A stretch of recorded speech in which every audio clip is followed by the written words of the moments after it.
Hello दोस्तों, स्वागत है आपका हमारी इस नई वीडियो में। आप देख रहे हैं आपका अपना यूट्यूब चैनल अप्रेंटिसशिप गाइड, जिसमें है ऑल अबाउट अप्रेंटिसशिप ट्रेनिंग।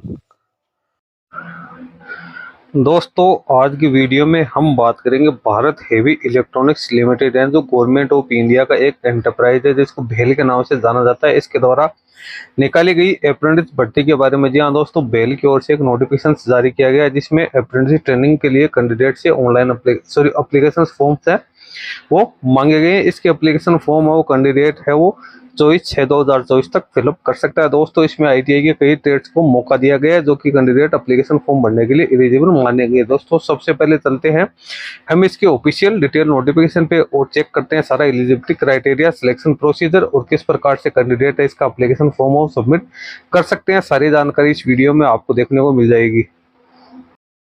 तो अप्रेंटिस ट्रेनिंग और टेक्निकल सरकारी जॉब्स की लेटेस्ट अपडेट पाने के लिए और जानकारी प्राप्त करने के लिए आप हमारे चैनल को सब्सक्राइब कर ले, बेल आइकन पर क्लिक कर नोटिफिकेशन ऑन कर ले, ताकि वीडियो के माध्यम से आप तक हर जानकारी पहुंचते रहे। आप हमारे टेलीग्राम चैनल और व्हाट्सएप चैनल को भी ज्वाइन कर ले, जिसका लिंक आपको हमारी वीडियो के डिस्क्रिप्शन बॉक्स में मिल जाएगा, जिस पे भी मैं लगातार अपडेट आप तक पहुंचाता रहूँगा। दोस्तों, यदि आप banking sector, finance sector, insurance sector या अदर जो ऑफिशियल जॉब से रिलेटेड रिक्रूटमेंट निकलती है उसकी लेटेस्ट अपडेट प्राप्त करना चाहते हो तो आप हमारे another YouTube channel banking jobs guide को सब्सक्राइब कर लो, जिसका लिंक आपको हमारी वीडियो के डिस्क्रिप्शन बॉक्स में मिल जाएगा। दोस्तों, ये जो आपको स्क्रीन पे नोटिफिकेशन दिखाई दे रहा है Bharat heavy electrical limited Ranipur Haridwar Uttarakhand की ओर से जारी किया गया है। इसकी रिलीज डेट है 1/6/2024। वर्ष 2024-25 हेतु ट्रेड अप्रेंटिसशिप ट्रेनिंग के लिए वैकेंसी निकाली गई है, जिसमें BHECL हरिद्वार में जो ये ITI ट्रेड्स है उन कैंडिडेट्स के लिए एप्लीकेशन फॉर्म में माने गए। जिन कैंडिडेट्स की पहले से ट्रेनिंग हो चुकी है या जिन कैंडिडेट के पास में 1 साल से ज्यादा का अनुभव है वो कैंडिडेट इसमें एप्लीकेशन फॉर्म सबमिट नहीं कर पाएंगे, या कैंडिडेट जिन जो अभी कोई रेगुलर कोर्स कर रहे हैं वो भी इसके लिए एलिजिबल नहीं मानेंगे। सबसे पहले ट्रेड वाइज अपने वैकेंसीज की डिटेल देखें तो फिटर की 59 है, टर्नर की 17 है, मशीनिस्ट की 40 है, वेल्डर की 19 है, इलेक्ट्रीशियन की 24 है, ड्रोट्समैन मैकेनिकल की 2 है, इलेक्ट्रॉनिक्स मैकेनिक की 1 है, कारपेंटर की 2 है, फाउंड्रीमैन की 6 वैकेंसी है। इस प्रकार से टोटल 170 पदों के लिए वैकेंसीज है निकाली गई है। मिनिमम एजुकेशन क्वालिफिकेशन की बात करें तो कैंडिडेट 10th पास आउट होना जरूरी है। इसके साथ ही कैंडिडेट के पास NCVT द्वारा जारी सर्टिफिकेट है ITI का वो होना जरूरी है। 2021, 22, 23 या 24 में जिन कैंडिडेट ने रेगुलर कैंडिडेट के रूप में ITI पास आउट किया वो कैंडिडेट इसमें अपना एप्लीकेशन फॉर्म है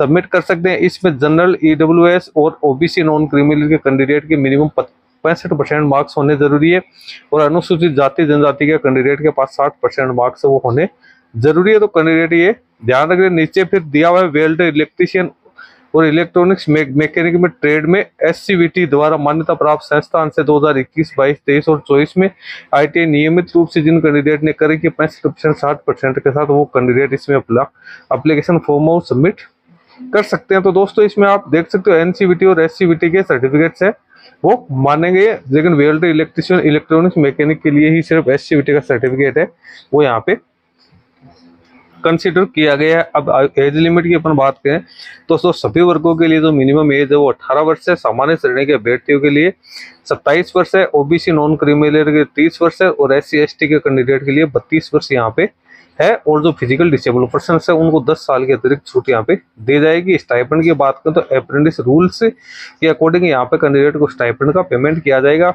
हेल्थ की बात करें तो कैंडिडेट का स्वास्थ्य वो अच्छा होना जरूरी है। इसके लिए कैंडिडेट को जो गवर्नमेंट ऑथराइज डॉक्टर है उसका मेडिकल फिटनेस का जो सर्टिफिकेट है वो पेश करना जरूरी है।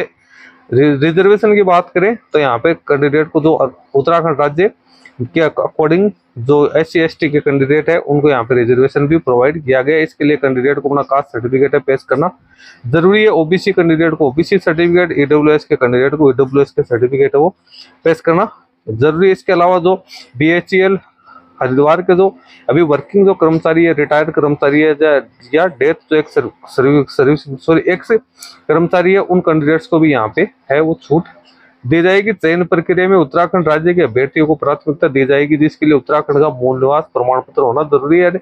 इसमें प्रायोरिटी तो उत्तराखंड के कैंडिडेट को दी जाएगी, लेकिन इसमें रेस्ट ऑफ इंडिया के कैंडिडेट भी एप्लीकेशन फॉर्म सबमिट कर सकते हैं। सिलेक्शन प्रोसीजर की यहाँ पे बात करें तो अभ्यर्थियों का चयन लिखित परीक्षा के आधार पर किया जाएगा। यदि किसी ट्रेड में योग्य अभ्यर्थियों की संख्या रिक्तियों की संख्या से कम या बराबर होती है तो सभी योग्य अभ्यर्थियों को सीधे तौर पर प्रशिक्षण पे बुलाया जाएगा। इसमें संख्या एप्लीकेशन फॉर्म की संख्या ज्यादा रहती है तो रिटर्न एग्जाम होगा, अन्यथा कैंडिडेट है उनको सीधे ही यहाँ पे ट्रेनिंग के लिए रखा जाएगा। लिखित परीक्षा में प्राप्त अंक समान होने की दशा में ITI में अधिक प्रतिशत प्राप्त करने वाले अभ्यर्थियों को वरीयता, उसके बाद में उम्र वरिष्ठ अभ्यर्थियों को यहाँ पे प्राथमिकता दी जाएगी। अब ऑनलाइन एप्लीकेशन फॉर्म कैसे करना, आवेदन करने के लिए सबसे पहले तो कैंडिडेट को अप्रेंटिसशिप इंडिया पोर्टल पे अपना रजिस्ट्रेशन करना है।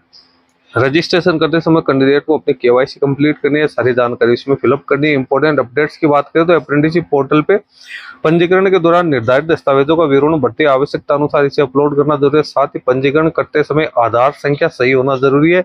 इस आधार कार्ड में उनका नाम, पिता का नाम, जन्म तिथि इत्यादि विवरण पूर्णतः सही लिखा हुआ होना जरूरी है। कोई इसमें जो मिस्टेक है, स्पेलिंग मिस्टेक नहीं होनी चाहिए। आधार है वो वेरीफाइड यहाँ पे होना जरूरी है। उसके बाद है सेकंड है अप्रेंटिसशिप इंडिया पोर्टल पे पंजीकरण करने के बाद में कैंडिडेट को BHEL की ऑफिशियल वेबसाइट www.hwr.bhel.com के रिक्रूटमेंट सेक्शन में जाके एंगेजमेंट ऑफ ट्रेड अप्रेंटिसशिप और 2024 बेल हरिद्वार पे कैंडिडेट को ऑनलाइन एप्लीकेशन फॉर्म वो सबमिट करना जरूरी है। अभ्यर्थियों को सलाह दी जाती है कि ऑनलाइन आवेदन पूर्ण रूप से भरा हुआ होना जरूरी है, सारी जानकारी इसमें सही हो। ऑनलाइन आवेदन पत्र भरते समय अभ्यर्थियों को ऑनलाइन आवेदन पत्र पार्ट 2 में 30 KB तक का JPG या JPG प्रारूप में नवीनतम पासपोर्ट साइज का रंगीन फोटोग्राफ को अपलोड करना है। इसके अलावा सामान्य निर्देश बिंदु संख्या 2 में उल्लेखित दस्तावेज 500 KB का PDF प्रारूप में अपलोड करना जरूरी है। ऑनलाइन आवेदन भरने की अंतिम तिथि 14/6/2024 रखी गई है। किसी भी प्रकार की पूछताछ के लिए आप यहाँ पे कॉन्टेक्ट कर सकते हो। BHEL हरिद्वार कैरियर वेबसाइट से ऑनलाइन आवेदन पत्र पढ़ने के उपरांत प्राप्त पावती पत्र जो एक्नॉलेजमेंट स्लिप आपको मिलेगी उसका प्रिंट आउट ले ले। सामान्य निर्देश में बिंदु संख्या 3 में उल्लेखित अन्य दस्तावेजों के साथ लिफाफे में डालकर और ऊपर लिखना है लिफाफे के ऊपर ट्रेड अप्रेंटिस प्रशिक्षण 2024 से तो आवेदन पत्र लिखकर दिनांक 24 से 2024 को 24 तक निम्नलिखित पते पर डाक द्वारा व्यक्तिगत रूप से स्वयं जमा कराना होगा। यानी कैंडिडेट को सबसे पहले तो अपना रजिस्ट्रेशन करना है अप्रेंटिसशिप इंडिया पोर्टल पे, फिर BHEL की ऑफिशियल वेबसाइट पे जाकर अपना ऑनलाइन एप्लीकेशन फॉर्म सबमिट करना, उसका प्रिंट आउट निकाल कर फिर जो एड्रेस दिया उसके ऊपर बाई पोस्ट या फिजिकल कैंडिडेट खुद आके भी वहां पे जमा करवा सकता है। कार्यपालक उसके बाद कक्ष 29 मानव संसाधन भर्ती अनुभाग मुख्य प्रशासनिक भवन BHEL ही प्राणीपुर और हरिद्वार के लिए भेजना है। इच्छुक एवं पात्र अभ्यर्थी आवेदन को भरने जमा कराने तथा चयन से संबंधित सभी दिशा निर्देशों के लिए निर्देशानुसार कार्य करें। वेबसाइट www.hwr.bhel.com के रिक्रूटमेंट पर उपलब्ध ऑनलाइन आवेदन पत्र को पूर्णतः भरे बिना फोटो या उपरोक्त दर्शाए गए दस्तावेजों को अपलोड किए बिना या पावती एक्नॉलेजमेंट स्लिप आवश्यक दस्तावेजों के साथ जमा नहीं करवाने पर आवेदन अस्वीकार्य होंगे। इस संबंध में बिना भरे अधूरे आवेदन पत्र मान्य नहीं होंगे। उसके बाद नीचे कुछ सामान्य निर्देश है वो यहाँ पे दे रखे हैं। अभ्यर्थियों को निम्नलिखित दस्तावेज अनिवार्य रूप से ऑनलाइन आवेदन पत्र 2 में अपलोड करना जरूरी है, जिसमें नवीनतम पासपोर्ट साइज का फोटोग्राफ से इसके अलावा हाई स्कूल का सर्टिफिकेट है, ITI की कंसोलिडेट मार्कशीट और सर्टिफिकेट होने जरूरी है। सेमेस्टर वाइज आधार कार्ड, जाति प्रमाण पत्र यहाँ पे लगाना है। फिजिकल डिसेबल पर्सन को फिजिकल डिसेबिलिटी का प्रमाण पत्र, उत्तराखंड के जो मूल निवासी उन्हें डोमिसाइल है सर्टिफिकेट है वो लगाना है। ये कैंडिडेट को अपने साथ साथ है वो लगाने। ऑनलाइन आवेदन करने के पश्चात सभी अभ्यर्थी को निम्नलिखित सेल्फ अटेस्टेड डॉक्यूमेंट्स है वो 24 से 2024 को 2 डाक से भेजना है। इसमें आपको अप्रेंटिसशिप इंडिया पे जो आपने रजिस्ट्रेशन किया है उसका प्रिंट आउट आपको यहाँ पे निकाल के लगाना। हाई स्कूल का प्रमाण पत्र, ITI का कंसोलिडेट मार्कशीट यहाँ पे लगाना है। उत्तराखंड को मूल निवास का सर्टिफिकेट जो भी आपके पास है वो लगाना है। जाति प्रमाण पत्र, दिव्यांगता प्रमाण पत्र, आधार कार्ड और पूर्ण भरा हुआ जो फॉर्म ऑफ एम्प्लॉय वार्ड है उन कैंडिडेट्स के यदि किसी के लागू है तो वो आपको लगाना है। अंतिम तिथि तक प्राप्त आवेदनों की स्क्रूटनी के पश्चात योग्य अभ्यर्थियों के लिए लिखित परीक्षा अगस्त 2024 में यहाँ पे टेंटेटिव है। लिखित परीक्षा अंकितों के आधार पर अंतिम रूप से चयनित अभ्यर्थियों को प्रशिक्षण के लिए नियुक्ति सितंबर 2024 में दी जाएगी, जिससे संबंधित जानकारी आपको बेल की ऑफिशियल वेबसाइट पे देखने को मिल जाएगी। बेल की ऑफिशियल वेबसाइट पे आपको उसके कॉल लेटर्स है वो देखने को मिलेंगे। जिन कैंडिडेट ने ITI प्राइवेट कैंडिडेट के रूप में किया वो इसमें एप्लीकेशन फॉर्म सबमिट नहीं कर पाएंगे। वर्ष 2021 और 21 से पूर्व जिन्होंने बाद में जो ITI की है वही कैंडिडेट पात्र होंगे, पहले वाले कैंडिडेट इसमें पात्र नहीं माने जाएंगे। यहाँ पे सारी जानकारी आपको दे दी। इसका ऑनलाइन एप्लीकेशन फॉर्म है 1/6/2024 से भरना होगा। ऑनलाइन आवेदन भरने की जो अंतिम तिथि 14/6/2024 और जो आपको एक्नॉलेजमेंट सहित जो डॉक्यूमेंट्स है हार्ड कॉपी उसकी जमा करवाने की डेट है 24/6/2024 रखी गई है। तो दोस्तों इसकी सारी इंपॉर्टेंट जानकारी मैंने आपको दे दी है। इस प्रकार से जो कैंडिडेट सारे एलिजिबिलिटी क्राइटेरिया कंप्लीट करते हैं वो एप्लीकेशन फॉर्म है वो ऑनलाइन और ऑफलाइन मोड में फिलअप कर सकते हैं। दोस्तों इसका लिंक आपको हमारे वीडियो के डिस्क्रिप्शन बॉक्स में मिल जाएगा, जहाँ से आप इसको डाउनलोड करके चेक कर ले। इसके बारे में अगर कोई अपडेट आएगी तो मैं अपने यूट्यूब चैनल के माध्यम से आप तक पहुंचाता रहूंगा। इस वीडियो में इतना ही। वीडियो अच्छा लगे लाइक शेयर करना, कोई क्वेरी हो कमेंट करके बताना। धन्यवाद।